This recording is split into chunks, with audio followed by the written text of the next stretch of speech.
प्यारे बच्चों नमस्कार। आप सभी को मां सरस्वती पूजन और बसंत पंचमी की हार्दिक शुभकामनाएं। प्यारे बच्चों, मैं मां सरस्वती से यही प्रार्थना करता हूं कि आप सभी को सद्बुद्धि दे, अच्छे और नेक ख्यालात दे, ताकि आप एक दिन महान बन सके और अपने गुरुजनों और अपने माता पिता का नाम रोशन कर सके।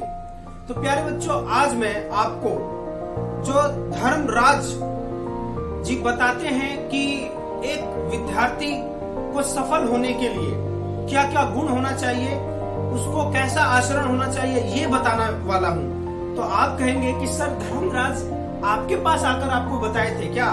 नहीं प्यारे बच्चों, मैं आपको एक श्लोक द्वारा, जो विदुर जी हैं, विदुर नीति, ये महाभारत में जो कौरव और पांडव थे उनके काका थे। ये कहा जाता है कि ये स्वयं जो थे धर्मराज के अवतार थे। किसी कारणवश, किसी श्राप के कारण इनको मतलब दासी के घर जन्म लेना पड़ा था, और ये जो कौरव थे उनके प्रधान मंत्री थे। तो कौरव और पांडव के ये क्या हो गए? काका हो गए, मतलब चाचा हो गए। तो इस तरीके से उन्होंने अपनी जो विदुर जी की नीतियां हैं, उन्होंने मतलब एक सुखमय जीवन जीने के लिए बहुत सारी नीतियां बताई हुई है, अपने विचार बताए हुए हैं। और उनसे भला कौन मतलब बेहतर बता सकता है, जो स्वयं धर्मराज हो, जो पूरे पृथ्वी के लोग के मृत्यु का, जन्म का खाता लेखा जोखा रखते हैं, उनका पूरा ग्राफ देखते हैं कि उन्होंने क्या क्या कर्म किया, किस किस प्रकार से कर्म किया तो ये इतने सफल हुए चाहे विफल हुए। तो वो स्वयं बताते हैं, यस्यम कृत्यम न विघ्नन्ति शीतम उष्णम भयम्रति समृद्धिर व सचै पंडिते उच्चयते। कहने का मतलब ये है, अब आपको मैं समझाऊंगा इस श्लोक का मतलब क्या है। और ये जो क्वालिटीज है, ये जो मतलब गुण हम कह सकते हैं, यदि ये गुण एक विद्यार्थी में है, यदि आप एक पिता हैं, माता हैं, यदि ये वाले गुण आपके बच्चे में हैं, तो समझ लीजिए आपका बच्चा एक उच्च कोटि का मतलब विद्यार्थी है, एक बच्चा है और महान काम जरूर करेगा।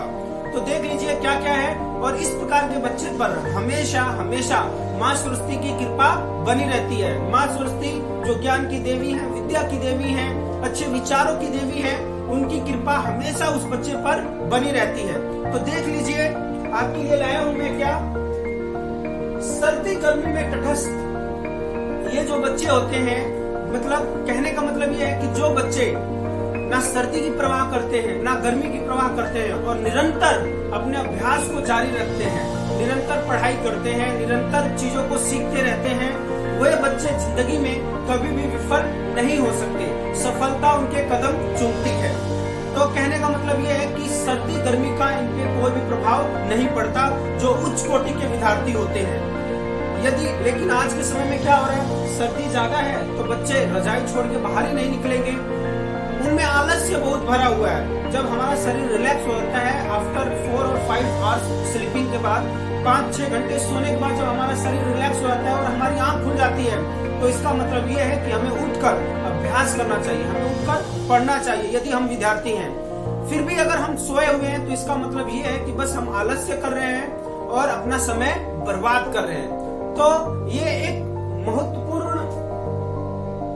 एक बात है, जो एक गुण है, जो एक विद्यार्थी में, उच्च कोटि के विद्यार्थी में होती है।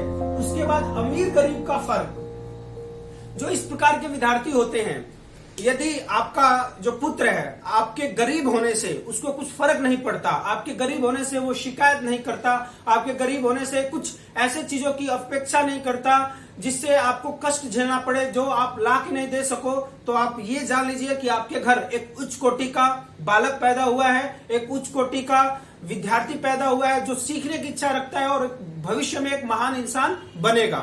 दूसरी तरफ यदि किसी अमीर घर में पैदा हुआ है और वो अपनी अमीरी पर कभी घमंड नहीं करता, अपनी अमीरी को किसी के सामने जाहिर नहीं करता, वो अपने कार्य को करता है, वो इस बात में विश्वास रखता है कि हम अपने दम पर कुछ करेंगे, कुछ करके दिखाएंगे, तो ये भी मान लीजिए कि आपका बालक सही राह पर है और ये एक महान व्यक्ति है और आगे भी महान काम ही करेगा। फिर तीसरी बात आती है घृणा और प्रेम से परे। आजकल के बच्चों में क्या होता है, बहुत ही जल्दी उनको गुस्सा आ जाता है, बहुत ही जल्दी किसी से नफरत करने लग जाते हैं, बहुत ही जल्दी प्रेम में पड़ जाते हैं, प्रेम प्रसंग हो जाता है। ये सारी चीजें अगर एक बालक में है तो उसके भविष्य के लिए नुकसानदायक है। वो मतलब भविष्य में आप एक जो एक्स्ट्रा ऑर्डिनरी काम करना होता है वो नहीं कर पाएगा। क्यों? क्योंकि जिस बालक में घृणा है, जो बालक दूसरों को देखकर जलन करता है, दूसरों की तरक्की से जलता है, अनावश्यक ही दूसरों की टेंशन लेता है, वो कैसे आगे बढ़ सकता है। दूसरी चीज प्रेम है। बालक को किसी से प्रेम भी नहीं होना चाहिए, अनावश्यक प्रेम और केवल अपनी पुस्तकों से होना चाहिए, अपने ज्ञान से होना चाहिए। ये मेरा सबसे परम मित्र है, ये मेरा सबसे दुश्मन है, ऐसी वैसी बात तो बालक के विचार में आना नहीं चाहिए। निस्वार्थ प्रेम, सभी का इज्जत होना चाहिए, सभी का रिस्पेक्ट करे, सभी को प्रेम से बोले, ये बात सही है। लेकिन अनावश्यक प्रेम जो आजकल के फैशन के युग में, मॉडर्न युग में जो बच्चों में पाया जाता है, वो वाला प्रेम यदि आपके बालक में है तो समझ लीजिए कि आपका बालक एक गलत रास्ते पे चला हुआ है। अगर ये गलत जो अटेंशन है बिटवीन लड़के और लड़कियों के बीच में, जो ये अट्रैक्शन है, अगर इस प्रकार की कोई भी चीजें अगर आपको नजर आती है तो उसको तुरंत समझाइए कि बेटा जो आपका काम है केवल आप उस काम पे ध्यान दीजिए, ऐसे फ्रेंडशिप से कुछ भी नहीं होने वाला, क्योंकि ये सारी चीजें ध्यान भटकाती हैं। आपको फ्रेंडशिप करनी है तो आप अपनी पुस्तकों से कीजिए, आप मैथमेटिक्स से कीजिए, साइंस से कीजिए, इंग्लिश से कीजिए, नई नई चीजों को सीखने से कीजिए, उसको प्रेम कहते हैं। तो इस उम्र में केवल और केवल प्रेम का मतलब यही है कि आप अपनी पुस्तकों से प्रेम कीजिए, आप अधिक ज्ञान अर्जित करने के चक्कर में पड़िए। ये चौथी बात होगी, स्वार्थ और उदारता से रहित।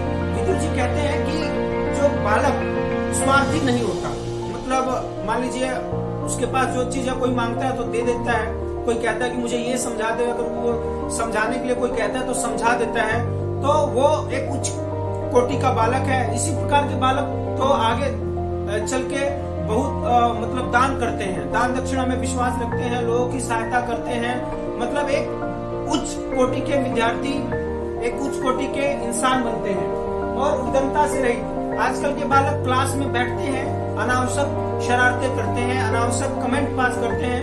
यदि ये वाली क्वालिटी किसी बच्चे में है तो आप जान लीजिए आप एक उच्च कोटि के विद्यार्थी नहीं है, आप कोई भी महान काम नहीं कर सकते। क्योंकि आपके मम्मी पापा ने आपको स्कूल किस लिए भेजा है? ज्ञान अर्जित करने के लिए। आपके मम्मी पापा ने आपको स्कूल इसलिए भेजा है कि आप अपने जो लिविंग स्टैंडर्ड है, जो लाइफ स्टाइल है, अधिक ज्ञान अर्जित करके उसको बढ़ावा दें। आप यदि कल भी आप वैसे ही थे, आज भी वैसे ही हैं, तो इसका मतलब आप ज्ञान अर्जित नहीं कर रहे हैं, आप कोई भी नई चीज सीख ही नहीं रहे। जैसे कल को थे आज भी वही है। सपोज किसी लड़की का नाम मान लीजिए कि भाई प्रेम है, कल वाला प्रेम और आज वाला प्रेम दोनों एक जैसे ही है, तो इसका मतलब उसमें कोई भी तब्दील नहीं हुआ, कोई भी बदलाव नहीं है, उसमें कोई भी चीज नहीं सीखी है।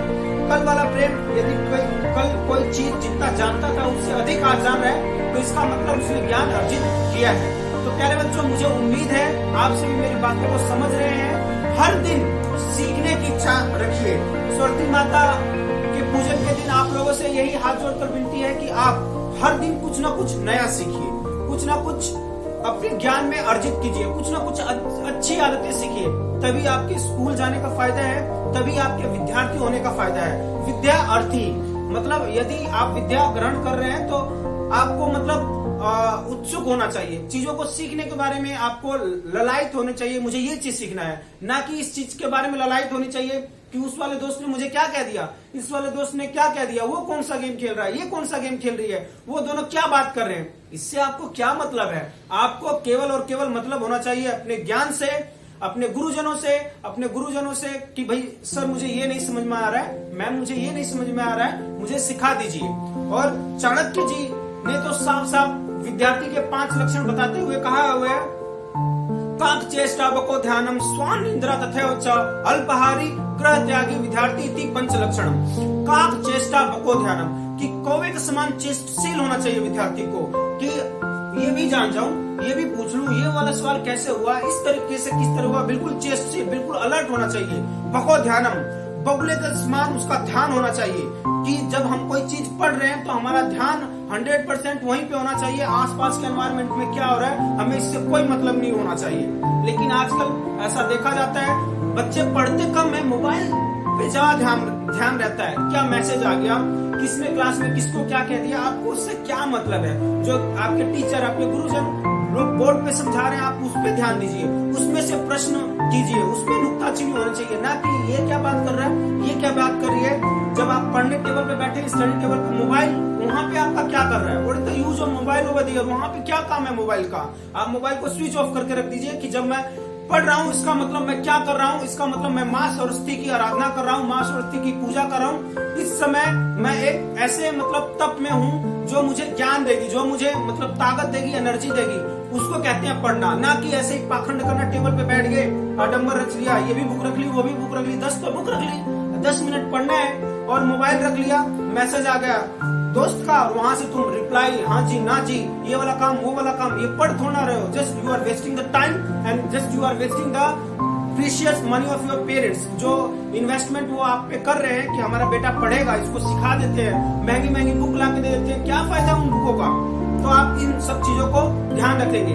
काक चेष्टा बको ध्यानम स्वान निंद्रा तथा स्वान, कुत्ते के समान सोने वाला होना चाहिए। लेकिन आप तो ऐसे सोते हैं कि एक बार सो गए तो जब तक 2-3 डांट ना खाओ, 2-3 लात ना लगे पेरेंट्स के, तब तक आप उठते ही नहीं हो। तो कुत्ते के समान सोने का मतलब यह है कि कुत्ता बहुत ही, जैसे कि अगर आप पास करेंगे, कितना भी गहरी नींद में हो, फट देना जाग जाएगा।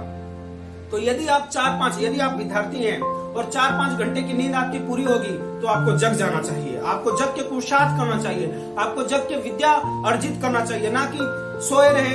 अरे भाई 5 घंटे की नींद पूरी हो गई है, आपकी आंख खुल गई है, इसका मतलब इट्स द नेचुरल कॉल कि बेटा अब जग जाओ। अब आपको बिस्तर में पड़े रहने का कोई भी मतलब नहीं है। यदि आप जगने, आंख खुलने के बाद भी 5 घंटे की, 4 घंटे की नींद पूरी होने के बाद भी यदि आप बिस्तर में पड़े रहते हैं तो आप अपने माँ बाप के सपनों को आग लगा रहे हैं। उनके सपनों जो देखते हैं कि मेरा बेटा बड़ा होकर मुझे इस कष्ट से निवारण दिलवाएगा, मुझे इस कष्ट से छुटकारा दिलवाएगा, तो आप उनके सपनों को डुबो रहे हैं। आप उनके जो आपसे एक्सपेक्टेशंस हैं, यू आर जस्ट वेस्टिंग उनको, मतलब आप अंधेरे में रख रहे हैं।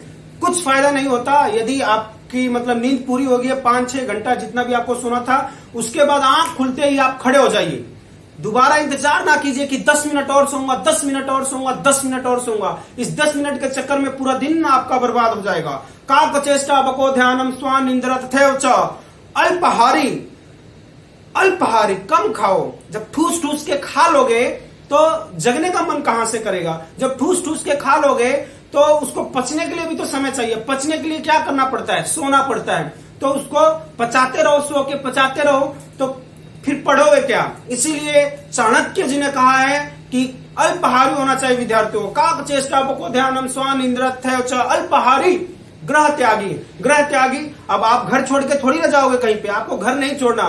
ग्रह त्यागी का मतलब कि ये जो सारा संसार है, ये एक नई डेफिनेशन सुन लो। बस मां सरस्वती ने बस विचार दे दिया, अभी तक मेरे दिमाग में नहीं था। गृह त्यागी का मतलब बस इतना ही समझते थे कि घर त्यागना। उस समय घर त्यागने का मतलब यही था कि भाई जाके गुरुकुल में रह के आप अपनी पढ़ाई कीजिए। लेकिन गृह त्यागी की एक नई डेफिनेशन आज मां सरस्वती की कृपा से ये हुई है कि गृह त्यागी का मतलब ये जो आडंबर है उसको आप भूल जाइए। और जब जहां पे आप बैठे, स्टडी टेबल पे बैठे हैं अपने घर के कोने में, तो केवल केवल केवल आपको अपनी पढ़ाई पे ध्यान देना है। कौन आ रहा है, कौन जा रहा है, कौन चाय पी रहा है, पकोड़े बन गए हैं, समोसे आ गए हैं, गोलगप्पे आ गए हैं, गुलाब जामुन आ गया, गाजर का हलवा आ गया है, सब भूल जाओ। 1 घंटे के लिए आपने ग्रह त्याग दिया है, संसार छोड़ दिया है, और केवल आप क्या कर रहे हैं, आराधना कर रहे हैं। तब जाके एक सर्वश्रेष्ठ विद्यार्थी आप बनेंगे। तो प्यारे बच्चों, बस इसी के साथ अपने वाणी को विराम दूंगा। जो भी मुझे आता है, जो भी मां सरस्वती की कृपा से आपको सिखा पाता हूं, सिखाने की भरपूर कोशिश करता हूं। ये आपका काम है कि आप उस पर फूल बरसाएं, सीखें और अपने जीवन को धन्य बनाएं और अपने माता पिता का नाम रोशन करें। मैं बस इसीलिए इतना सजग रहता हूं विद्यार्थी के बारे में कि आपके माता पिता दे आर जस्ट वेस्टिंग तो नहीं कह सकते, दे आर जस्ट इन्वेस्टिंग।